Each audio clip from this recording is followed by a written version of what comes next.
Praise the Lord. Praise God. Thank you, Jesus. In the name of the Father, and of the Son, and of the Holy Spirit. Amen. Thank you, Lord Jesus. Thank you, Father, for this day, for this morning. We have gathered here in your presence to listen to your word. As we listen, our mind is renewed. Thank you, Lord, for teaching us on the subject of law with grace, giving us the detailed understanding of grace, law and grace. Holy Spirit, you are going to take control over this session, teaching us the truth with practical examples, revealing us the importance of grace, that is Jesus Christ himself, revealing us why was law given, what was the purpose behind the law. Thank you, Lord Jesus. Law is perfect. Law shows us God's standard, but no one can keep the law, only by one, that is Jesus Christ alone. Holy Spirit, help us to differentiate between law and grace. While listening to this teaching, it will help us not to mix them both. It is not a personal performance. It is based on believing in the finished work of Jesus Christ. It is based on believing the promises of God. It is based on the renewal of mind. Thank you, Lord Jesus, for differentiating and explaining to us this difference. And even before the law was given, the grace was there. Thank you, Lord Jesus. This teaching is helping us to come out of sin, bondage, curse, sickness, to experience the fullness of God, that is the grace of God, the fullness of God's favor, God's ability in my behalf. Thank you, Lord Jesus, for your precious blood. Thank you, Jesus, for your promises. Thank you, Lord Jesus, for redeeming us completely from the curse. Thank you, Lord Jesus. Thank you for this life that you have given us. Thank you, Holy Spirit. Thank you, Lord Jesus. In Jesus' name I pray. Amen.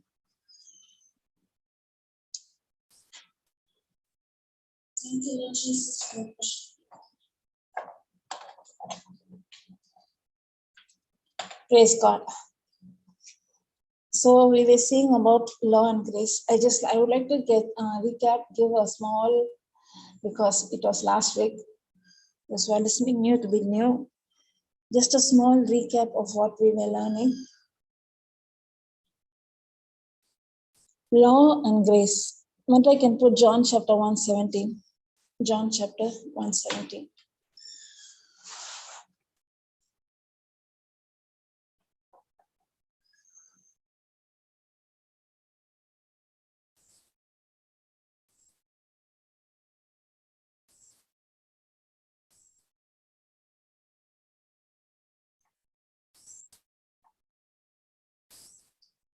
Praise God.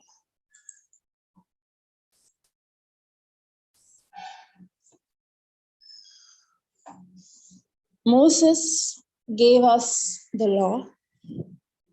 Moses gave us the law, but Jesus, the anointed one, Marta, this is TPT.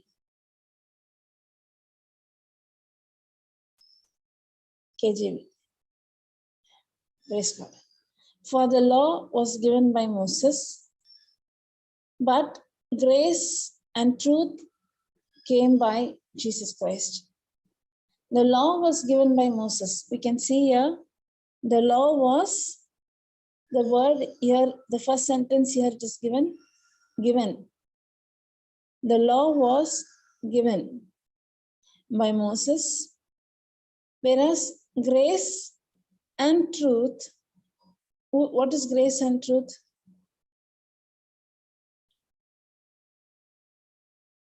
You can see the sentence. Grace and truth came. It is not given us. Grace and truth was given by Jesus Christ. No, it is said grace and truth came by Jesus Christ. We can differentiate both the sentence.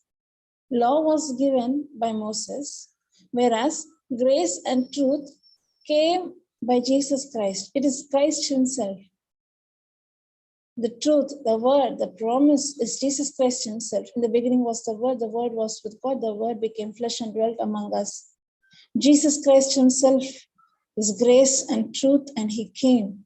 Whereas the law was given by Moses means the law was given through Moses.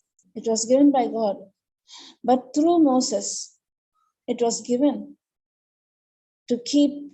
But whereas Jesus Christ came in search of us.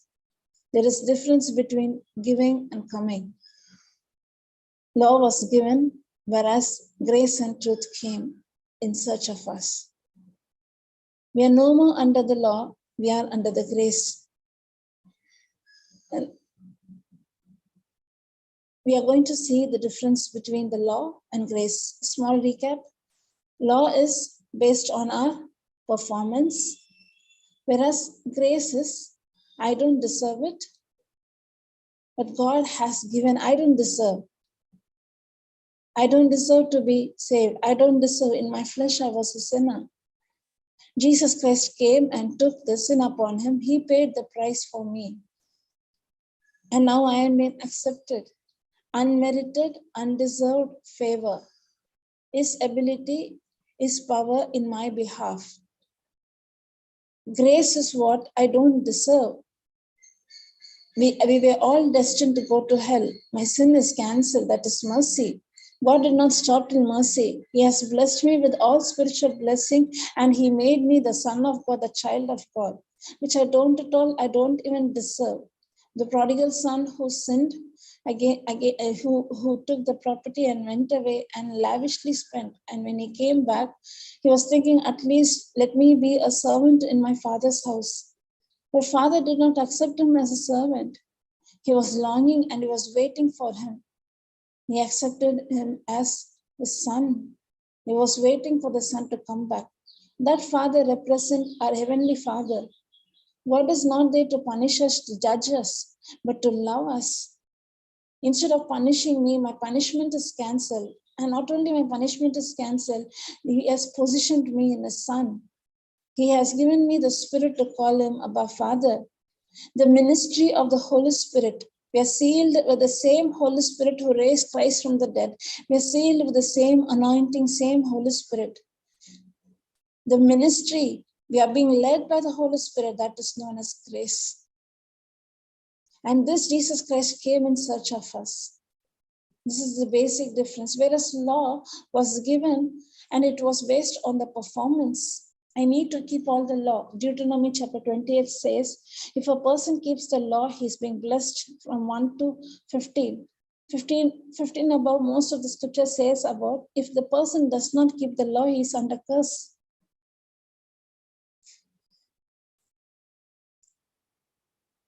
Keeping the law is based on my self-effort, my performance. Then we can ask the question, then why did God give the law? What was the reason behind God give? There are many reasons, but the one important reason was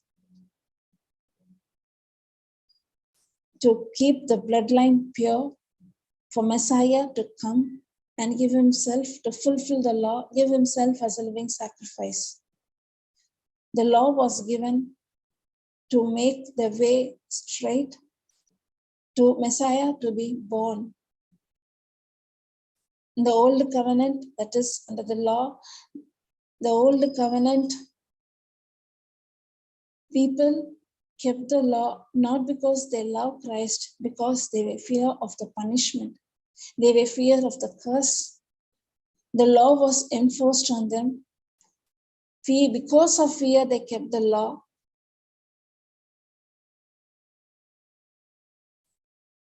Whereas in the new covenant, the ministry of the Holy Spirit, grace and truth, We are not led by fear, but we are led by faith, believing on the finished works of Jesus Christ. The moment I accept Christ as my Lord, God, and Savior, that very moment I am free from sin and death. I'm no more slave to sin and death. I'm the child of God. Knowing my true identity in Christ, filled with the anointing of the Holy Spirit, able to see the supernatural life. I'm no more under the law, I'm under grace. These are the major difference between the law and grace. Praise the Lord. Thank you, Lord Jesus. Thank you, Holy Spirit. When I was just listening to some teaching, and I was also listening to the audio Bible Exodus, there was a very beautiful lesson I learned. So I thought, let me share this today. We often think that law came first, law was given first, but actually law was given. But I can go to Galatians chapter 3, verse 16. I'll just check. Galatians chapter 3, verse 16, or Romans. Galatians chapter 3, verse 16 only.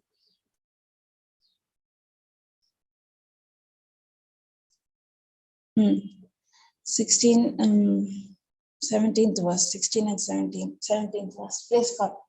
We thought that the law came first. Actually speaking, grace was even before law. Today we are going to see about that. Even before the commandments were given, there are nearly 615 commandments were given. 10 commandments should be followed by 600 rules and regulation. And day before yesterday, I was just I was listening from Exodus 20. You can listen. You can know what are the laws. The list is going chapters.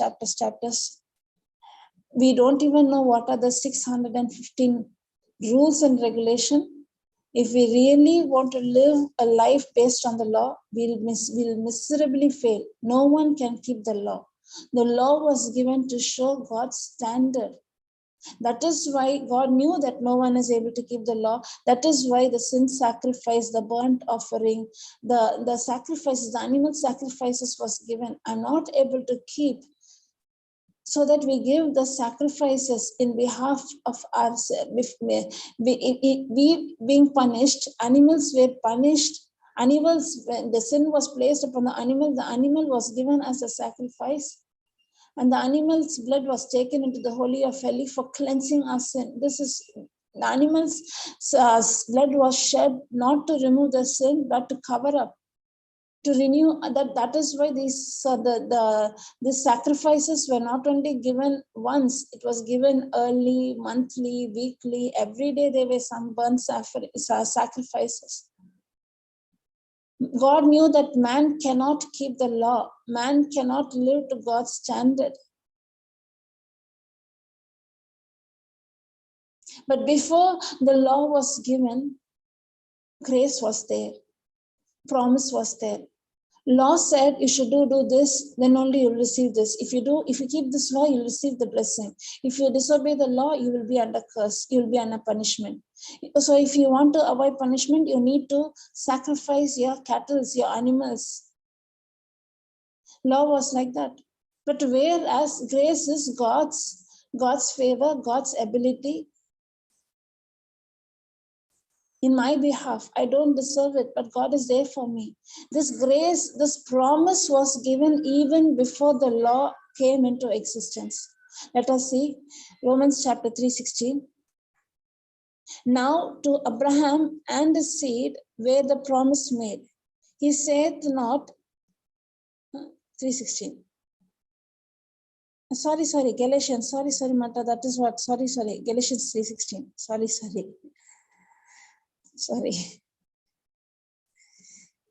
Now to Abraham and his seed where the promise made, he saith not, and to seed as of many, but as of one, and to thy seed, which is Christ.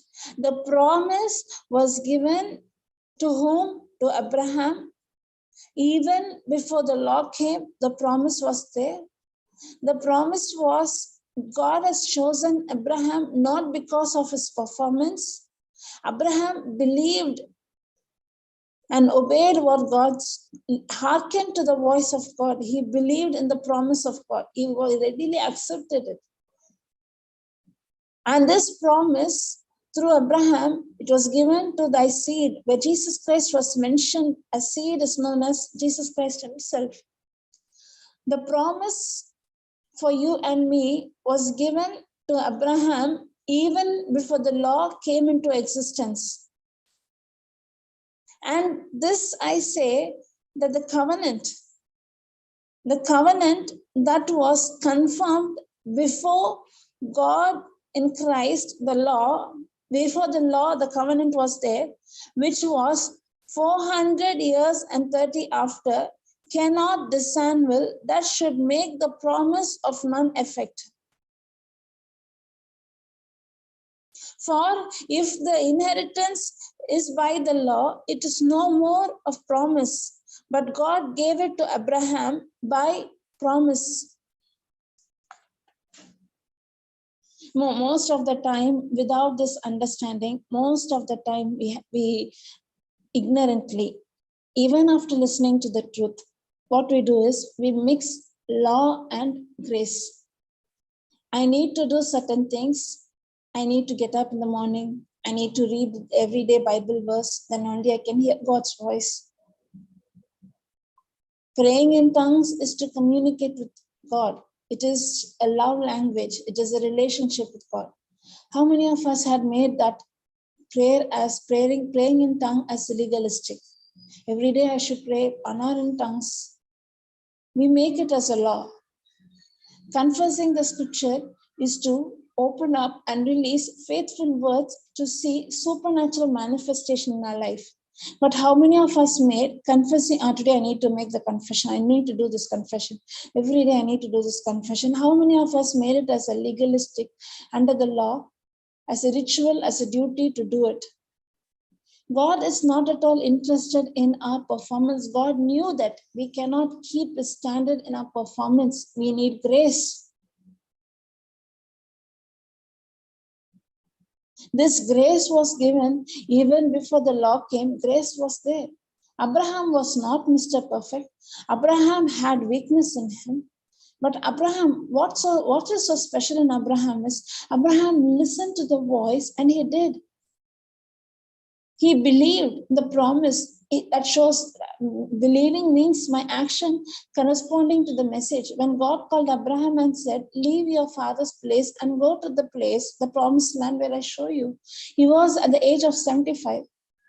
Sarah's womb was already dead, not able to give birth to a child. At that very old age, when they're hearing the voice of God, it is not an easy thing to leave everything and go to the place where God shows. The family is there, the business is there. He know that place. He is used to this circumstance, to this atmosphere. It is not very easy to leave everything that where you know, where it is easy for you to live and leave at the age of 75, leave everything and go to the place. Believing his action was corresponding to the message. The message was, go to the place, I will give this promised land, not even to Abraham, to the descendant, to your descendant I will give.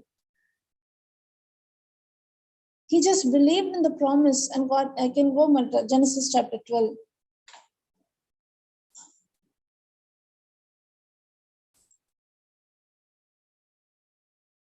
Romans. Genesis chapter 12.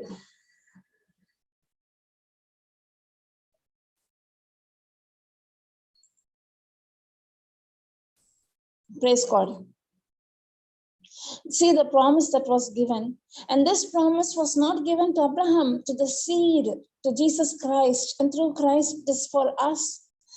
Now the Lord had said unto Abraham, get thee out of thy country, from thy kindred, and from thy father's house, unto a land that I will show thee. And I will make thee a great nation, I will bless thee and make thy name great, and thou shalt be a blessing.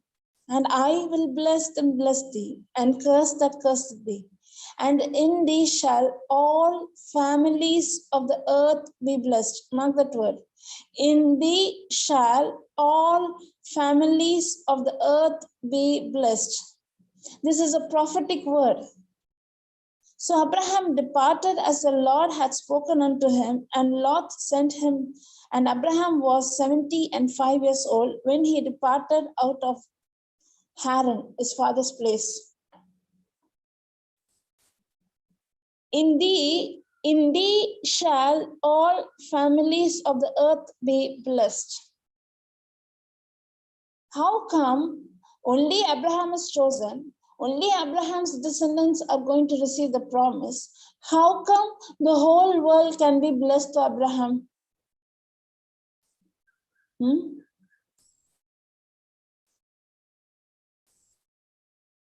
Praise the Lord. Thank you, Jesus. This was saying about Jesus Christ himself. That is what we saw in that Galatians chapter 3, 3:17, I think 18, 19 we saw. I can come to the 7th verse, Marita.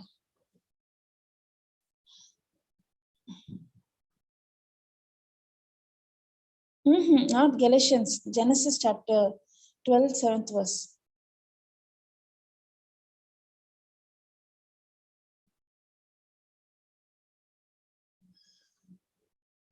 And the Lord appeared unto Abram and said, unto thy seed will I give this land.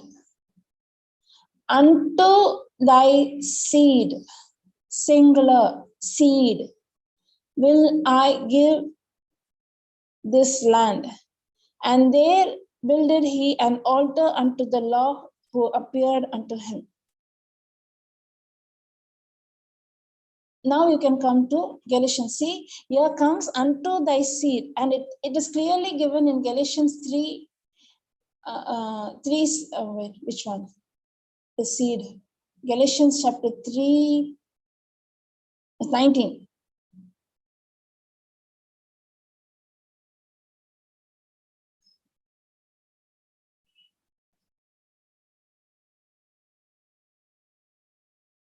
No. 16. Until thy seed. Now to Abraham and his seed were the promise made. He saith not unto seeds as of many, but as of one, and to thy seed, which is Christ. Got it? Which is Christ. The promise seemed to be given to Abraham and to his descendant. It seemed to be the promise was given to Abraham's descendants. But actually, when the promise was given to Abraham, the plan of redemption through you, Abraham, the whole world will be saved. Through you, Abraham, when we saw in Genesis chapter 12, in thy shall all the families of the earth, in thy shall all the families of the earth be saved. And the promise was given to Abraham. It was denoting to the seed.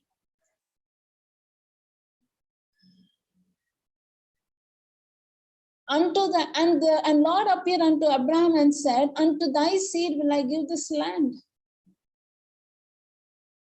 And that seed is Jesus Christ himself. The plan of redemption was there even before the law came.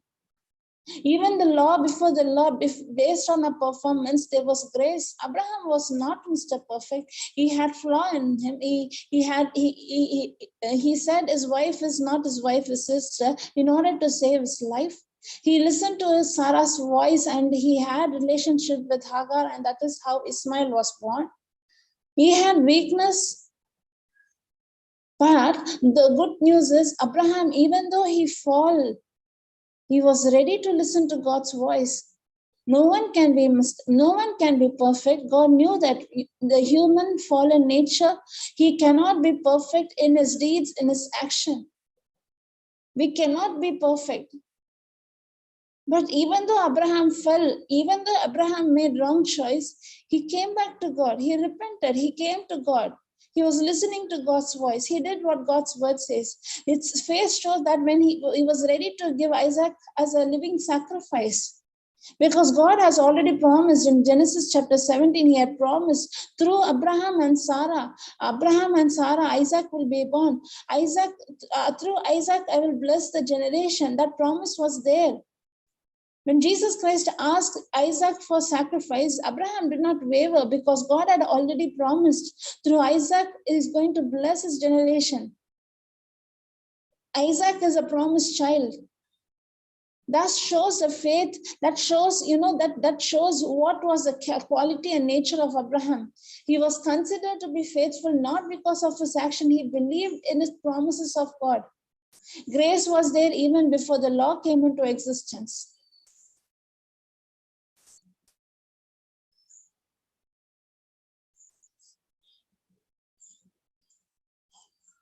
Thank you, Lord Jesus. Thank you, Father. Thank you, Holy Spirit.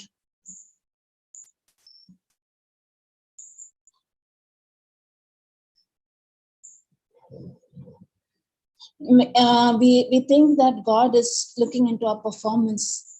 We need to keep all the 10. When we were taught to keep the 10 commandments. The good news is we can't keep the 10 commandments. We need a savior. We need the Messiah. That is why when Jesus Christ came and was ministering, he said, yeah, according to the law, it is said, when you hate, when you fight, when you murdered your brother or sister, when you murdered your brother, you are a murderer. But I say, if you sin against, if you have a bitterness, if you have anger towards your brother, you're already a murderer. Jesus Christ came to show us what is law actually. Jesus Christ came to show that man cannot keep the law. Man cannot keep the law in his flesh. Jesus Christ came to show us the Messiah. चावल और chicken का पानी और chicken भी है. Praise God. Thank you, Jesus. Thank you, Lord. Thank you, Holy Spirit. Jesus Christ came to show us we need Messiah. And that's why he said that if you see a woman with the commandment says you should not commit adultery. You should not covet your neighbor's wife. Jesus Christ says that if you have committed adultery, you're called adulteress. But God said that if you see a woman with a lustful eye, you have already committed adultery. Sin is not an action, sin is in thought. Conceive the thought, then only it comes as an action. God says that if your hand is committing sin, it's better to cut off your hand. If it is better to go without legs, without the hand to heaven. If your eye is committing sin, better to pluck the eyes out. What does it mean? Then every Christian should cut their leg, take their eyes, cut their hands, amputation should take place. What does that mean? You cannot keep the law with the performance. You cannot gain, you cannot receive what God has given as the free gift. Grace is a free gift from God. You cannot keep the law on your performance. I can go, Marita. James chapter 2:10. James chapter 2:10.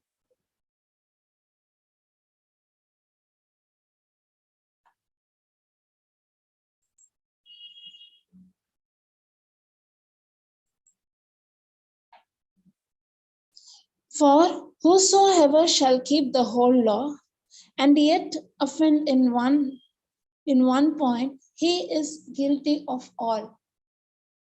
If I'm able to keep all the law, but if I'm not able to keep one, I am guilty of not that one. I'm guilty of all. There are nearly 615 rules and regulations.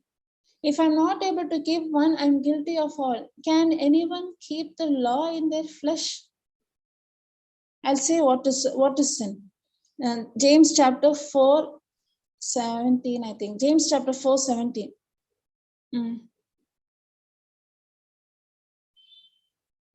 Therefore, to him that knoweth to do good and doeth not, doeth it not, to him it is sin.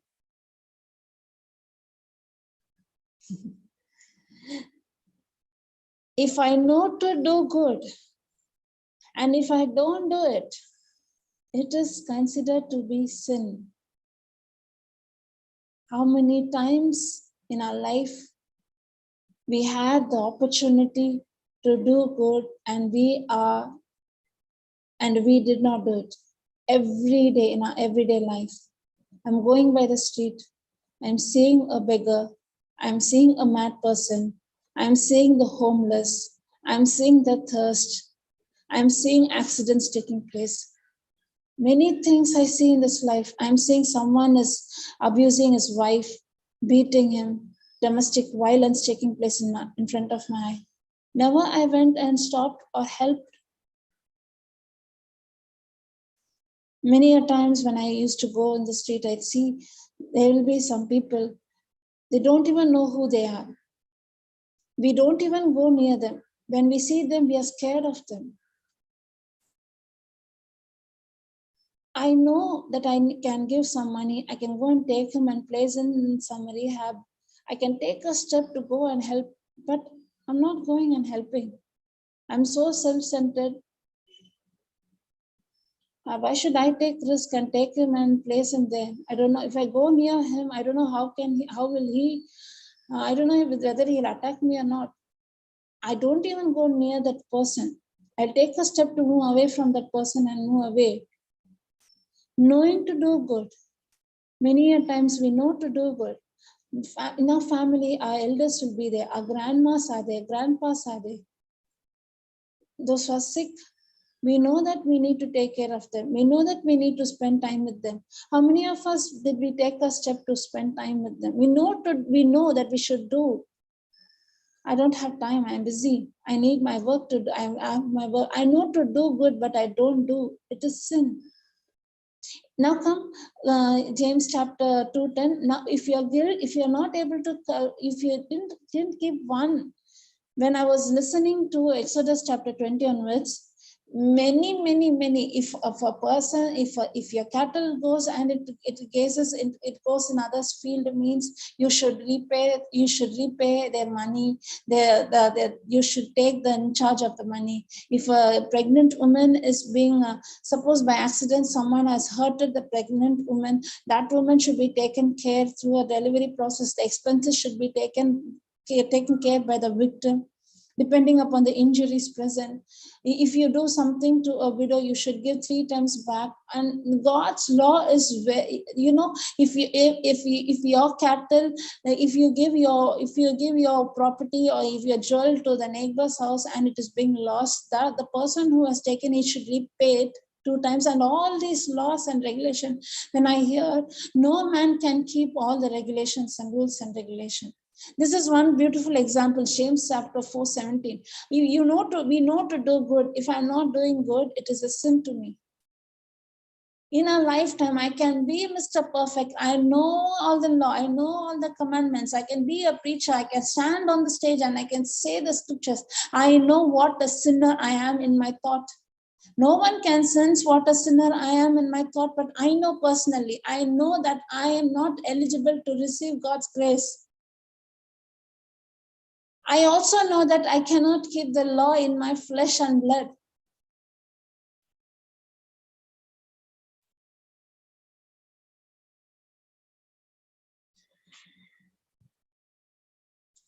You can put that James chapter 2:10.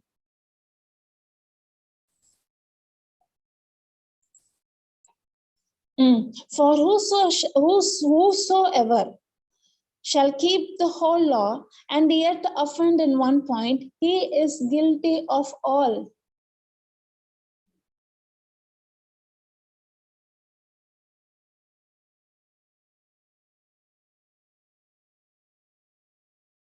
It is also given the example. For he that saith, do not commit adultery, said also, do not kill. Now if thou commit no adultery, yet if thou kill, thou became a transgressor of the law. You did not commit one, but you had committed one sin. God, Jesus Christ is saying, if you see a woman with lustful eye, if you see a man with lustful thought, that's all. You've already committed adultery.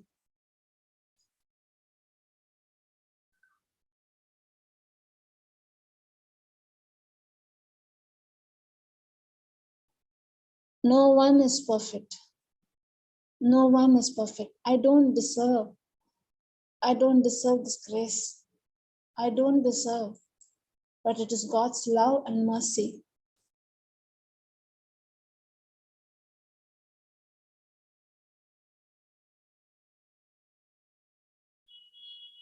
Romans chapter 4, 1 onwards. We can take Abraham's example itself.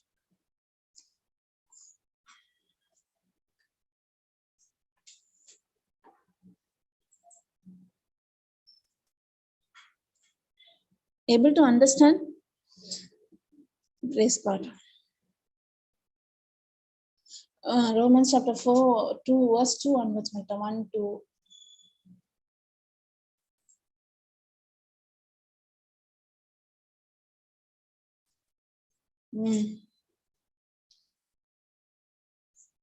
What shall we say then? Abraham a father, as pertaining to the flesh hath found. For if Abraham was justified by works, he hath whereof the glory, but not before God. For what saith the scripture? If Abraham should be justified by his performance, his works, he hath whereof the glory. You can put comparison of two, not before God. Abraham was not justified by his works. Abraham in him itself, he had two comparison. Abraham himself had mistakes. Abraham himself fall in certain area. Abraham himself did not receive God's favor. God did not promise Abraham because of his performance. God promised Abraham because Abraham was ready to believe.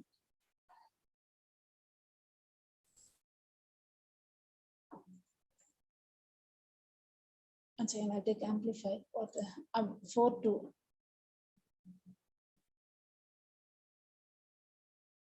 For if Abraham was justified, that is, acquitted from the guilt of his sin by works, those things he did that were good, he was something to boast about, but not before God.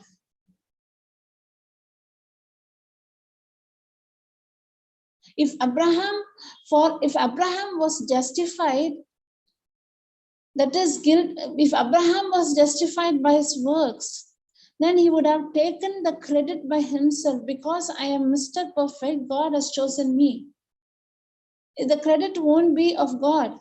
The credit belongs to him. But actually speaking, Abraham was not Mr. Perfect. Abraham was not justified keeping the law. Abraham was called father of faith, not because of keeping the law. He cannot. See the third verse. For what saith the scripture? Then what does the scripture say? Abraham believed God, and it was counted unto him righteous. It was not Abraham's works that called him to be righteous, but Abraham believed in God. The believed was action corresponding to the message. He don't know where is the promised land. He don't know how the land would be. He don't know the fertile soil of the land. He does not know anything of the Canaan. He does not know, but he believed and he took a step to move out of his country and to the place where God showed him. Abraham was called righteous not because of a right standard. Abraham was called righteous believing in the promises of God.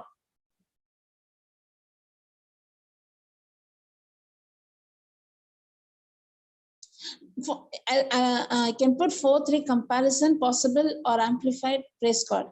I'll read from Amplified. For what does the scripture says? Abraham believed in, I'm reading comparison, okay? Abraham believed in, trusted,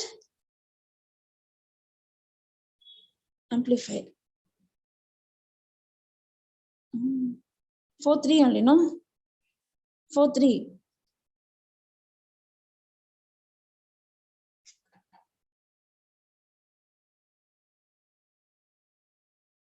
For Abraham was justified, that is, acquitted from the guilt of his sin. Sorry, for what does the scripture says? Abraham believed in, trusted, relied on God, and it was credited to his account as righteousness.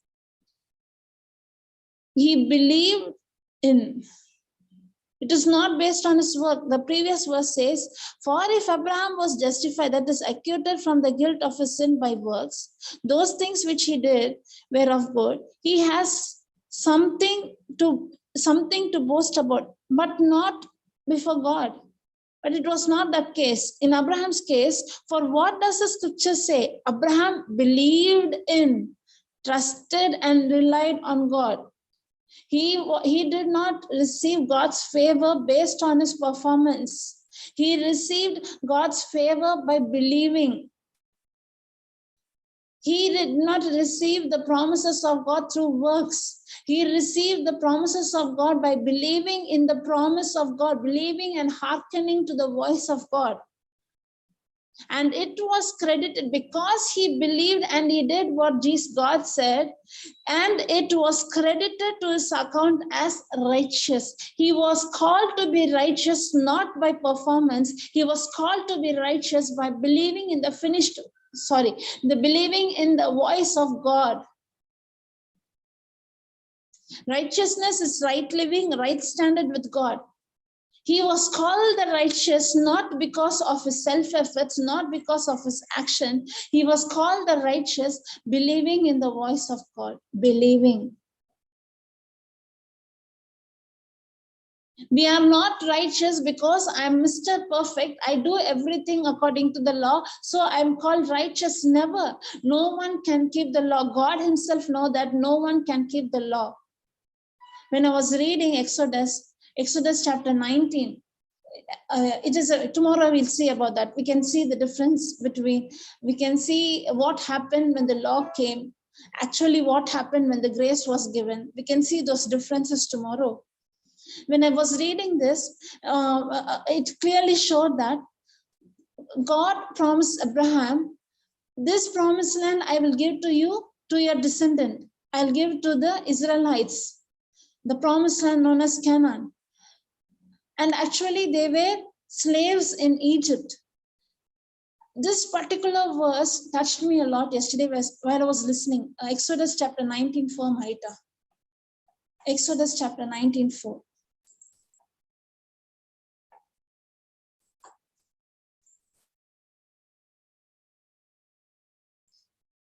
Praise God. Thank you, Jesus. 19:4.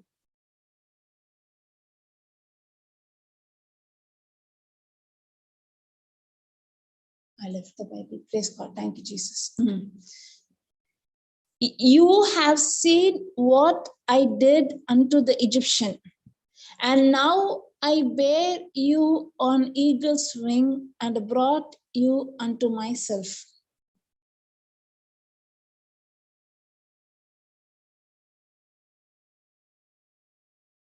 God is speaking to the Israelites.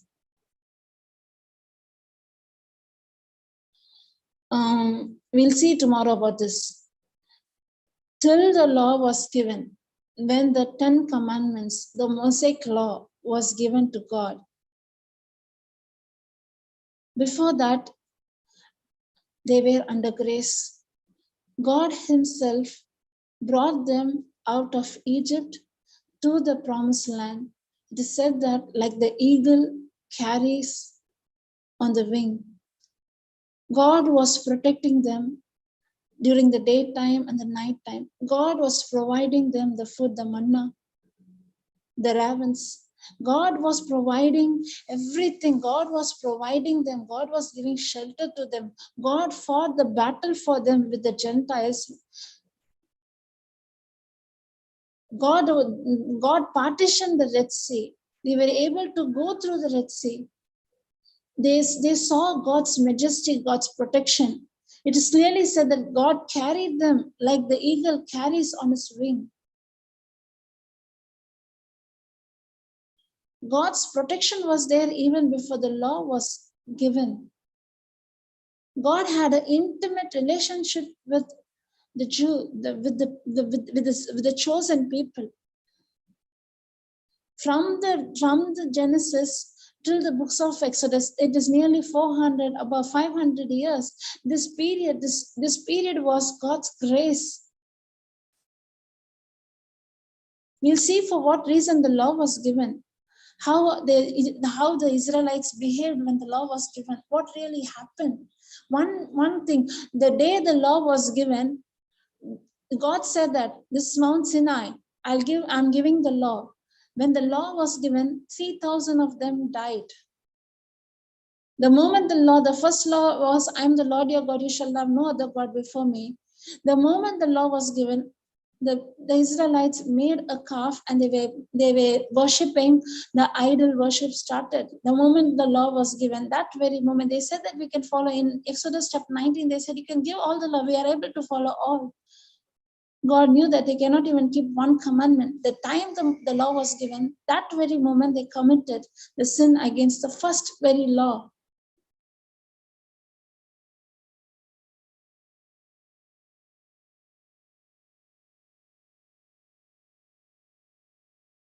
When Holy Spirit anointing was there, when the day of Pentecost, when the Holy Spirit anointing was poured upon us, Jesus Christ said, "Wait till I send the anoint the Holy Spirit." In John chapter 16, it's given. Don't go anywhere. Don't tell anyone. Wait till the Holy Spirit will come and reveal you who am I. The day the Holy Spirit was given, 3,000 of them received the anointing and they were baptized in the gift of tongues. Now what we live is a life, it is a ministry of the Holy Spirit. We are no more under the law. You should not do this, you should not do that, you should not do this. If you do not commit this, how many of us are going and giving burnt offerings, sacrifices, depending upon our sin, our performance? Nothing. There is not even a circumcision. Jesus Christ was born under the law. Even Jesus Christ was circumcised. But when Jesus Christ died and resurrected, circumcision came to an end. The old covenant came to an end. We are in the new covenant. We are under the grace.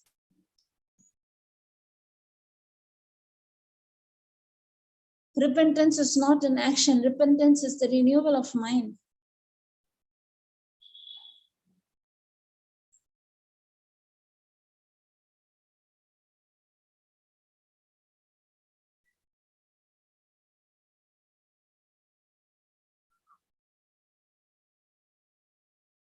Aslim? Yes, I'm listening. I'm just thinking. Praise God. Sorry. Are you able to get me?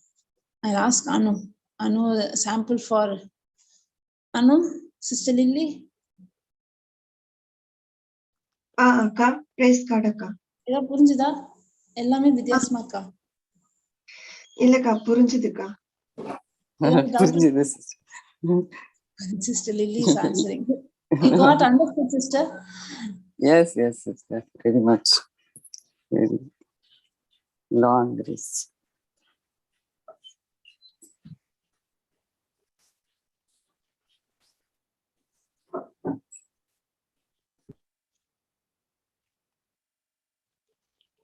Me, I think how can I do understand, but I don't know how to no, I need to depend upon the Holy Spirit to reveal what is being.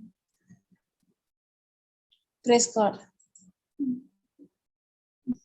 Tomorrow we'll see in detail regarding the law. Then why was law given? If law makes us, the law itself has what the law made the sin.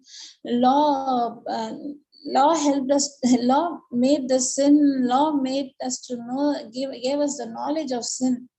Then why did God give that law? If it is giving the knowledge of sin, why God you had given that law? It's better not to give. The reason God gave the law was the law was there when we have in our usual life the government system. When we take the Indian Constitution, we have the laws and regulation. The law was given to make the path straight. That is the only one reason Jesus Christ should be born. Because of fear, they kept the law, but not because of love. That particular community was chosen not because God was partial. No, not at all. In Genesis chapter 12, verse 4 clearly says that through Abraham, all the families of the earth will be blessed. Abraham was chosen. It seems to be Abraham and his descendant that the Israelites are the chosen people. But God had the plan of redemption, the seed, the Jesus Christ. The promise was denoting Christ. The promise was given to Abraham. It was denoted to Jesus Christ himself. Those who are accepting Christ, we are no more under the law, we are under the grace. The promises that was given to Abraham belongs to you and me through Jesus Christ. What is that promise? God's favor, God's ability. Even when we see in Abraham's case, he was the one who said, Sarah is my sister. The Pharaoh king and the Amorites, the king of Amorites wanted to marry Sarah. They kidnapped her. Jesus did not appear to Abraham and said, "What did you do, Abraham? Why did you do this?" No, God appeared to Pharaoh and the king of Amorites and he said, "What are you doing? He's already married. Better don't touch her. If you touch her, I will curse you." God's favor was upon Abraham. Why? The promise that God made with Abraham. Even Abraham failed. God was faithful to his promise. Even today we can see the Jewish community, the Israelites, that is a very small country. No one is able to touch the country. Today's world history shows us. Such a small country surrounded by the other believers. A small country is not being able to touch. Why? It is God's word, it's God's promises. Today's Jerusalem will speak to us. We are serving the real living God. It is God's word that was given to Abraham.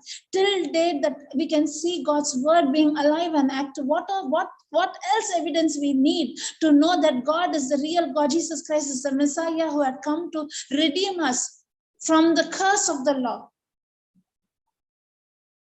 And we know that if I depend upon the law, I will anyhow fail. If I'm not able to keep one law, I'm guilty of all. I cannot keep the law in my flesh and blood. But we are still teaching our children, you need to study the 10 commandments. Yes, I need to teach my son and my daughter the 10 commandments, not to perform it, to depend on Christ and show Jesus Christ is the one who had fulfilled all this law. You should trust in Jesus Christ, not on your performance. Ignorantly, we are teaching our children to depend on their performance. We are judging them. We are scolding them. We are saying that you're fit for nothing. Why can't you keep all this? And our children are moving away from God. Our children are being atheist. Our children are going away and they are saying that I don't want to be a Christian. If so much rules and regulations are there, I don't want to be a Christian. I don't want to be a believer. They are becoming atheists. They're having illegal relationship. They're having relationship even before marriage, and we are crying because we are the one who has forced them to the law. We did not teach them what is grace. We did not teach them what is love. We thought only if I give the law, my child can have a very pure life. Not at all.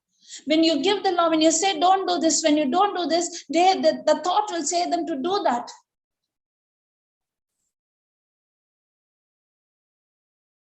And we are crying and saying that my son is like this, my daughter is like this. What shall I do? I receive some calls from mothers. You know, the way that I don't want to mention any name. One particular sister called and she's saying she's my only daughter. She say that the mother knows she used to spy her. Where is she going, to whom she's talking, and scared. What will happen to the daughter? Will she have a relationship? She had some problems. She had some problems in the youth. Someone has cheated her. Someone has left her. But that girl was behind that, and she became crazy. She had lost her mind. The mother is crying. Then when the mother started to speak, I realized that please don't spy your child like that. Please don't. She's saying that I did all this thing, but my daughter is not listening to me. While the mother was speaking, that time itself, I know where is that mistake going on. God, your child is longing for love. This earth is longing for love. This earth is crying for love. Means this earth is crying for Jesus Christ, the Messiah. Instead of showing Christ, we are enforcing law over our children. Instead of showing Christ to them, we are saying, you should not do this, you should not do that, you should not do this, you should not go there. What are you doing? Where are you going? What do you do? And someone comes and speaks the loving word with them. They say, you're so beautiful, you're so pretty, or like that. They're falling in that words, the deceptive words of Satan. When our children are taught the foundation of grace, our children, now some will say that, sister, if we do not give the law, how come they know that is sin? Teach them grace. They will know that love will help them to come out of the sin. That what happened to the woman who was caught in adultery. The Pharisees and scribes and brought that adulterous women in front of Christ, and they were accusing. You know who's the accuser? Satan is the accuser.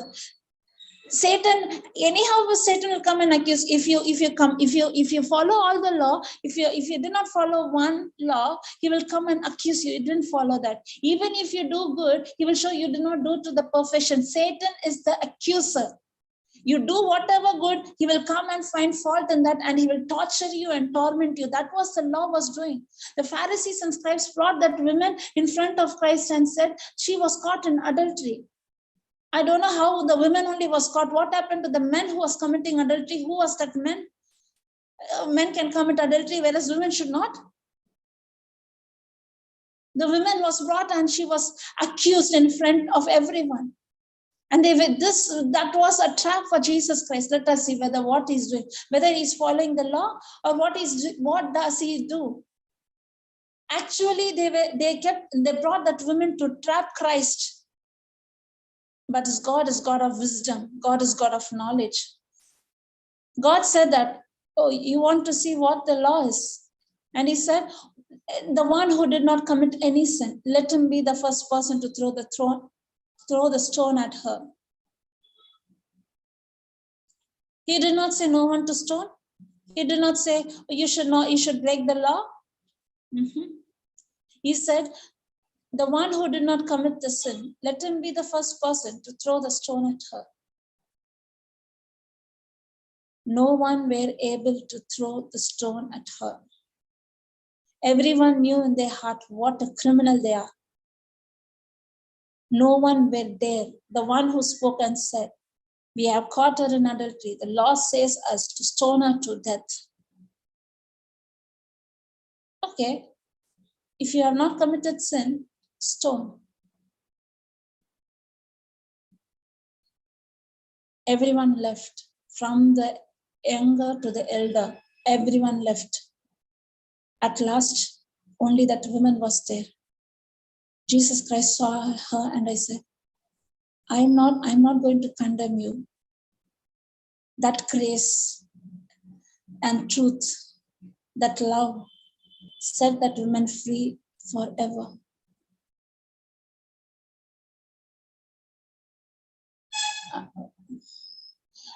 How will I say that she was set free? At last she said, Lord. There would be a word known as Lord. Well, I need to take the scripture. I need to take the scripture.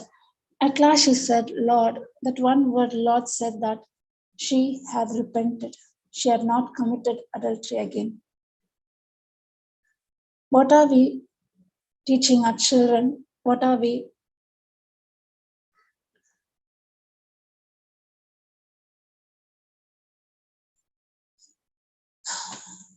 Hallelujah. Thank you, Lord. Grace came, grace and truth came. That is Jesus Christ himself. We are no more under the law, we are under the grace.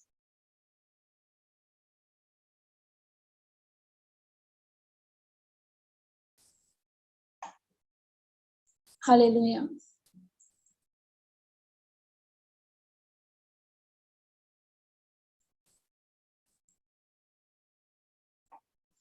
Praise Jesus.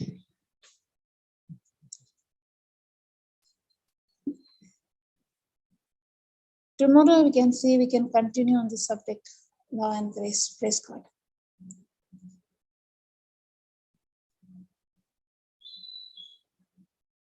Thank you, Lord Jesus. Thank you, Lord Jesus, for your grace. Thank you, Lord Jesus, for your love, for your mercy. Father God, in love you created the whole human race.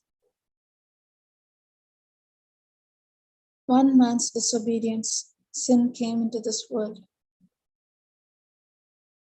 Law was executed to show us no one is perfect in the eyes of God, and we need the Messiah, the Savior, to redeem us.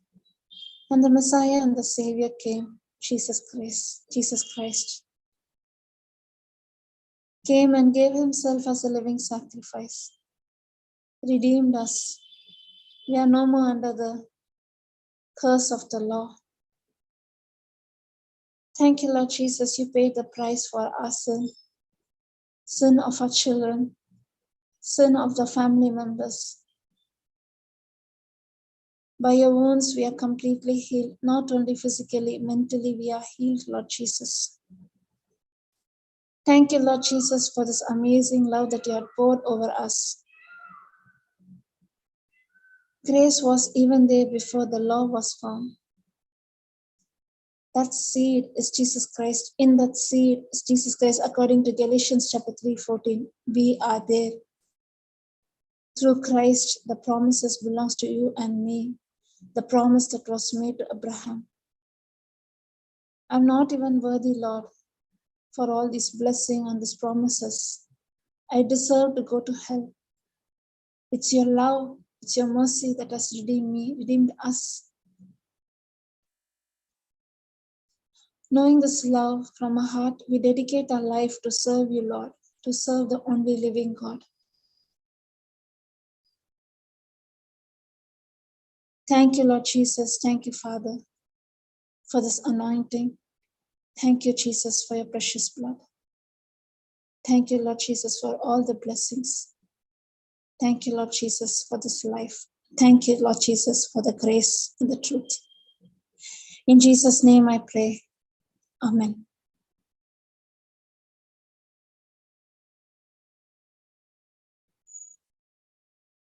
Praise Jesus.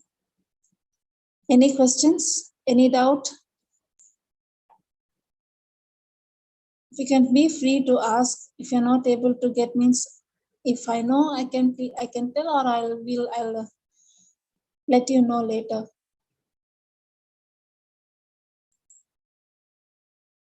Any questions? Any doubts?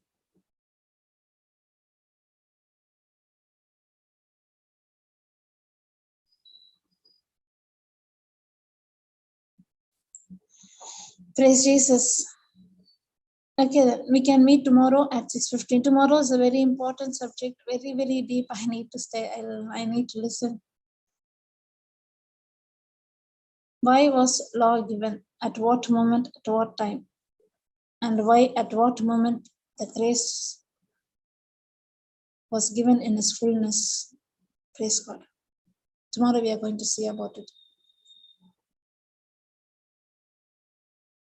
Thank you, Jesus. Okay.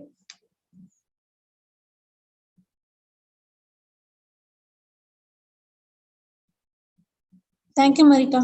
Thank you so much. Thank you all.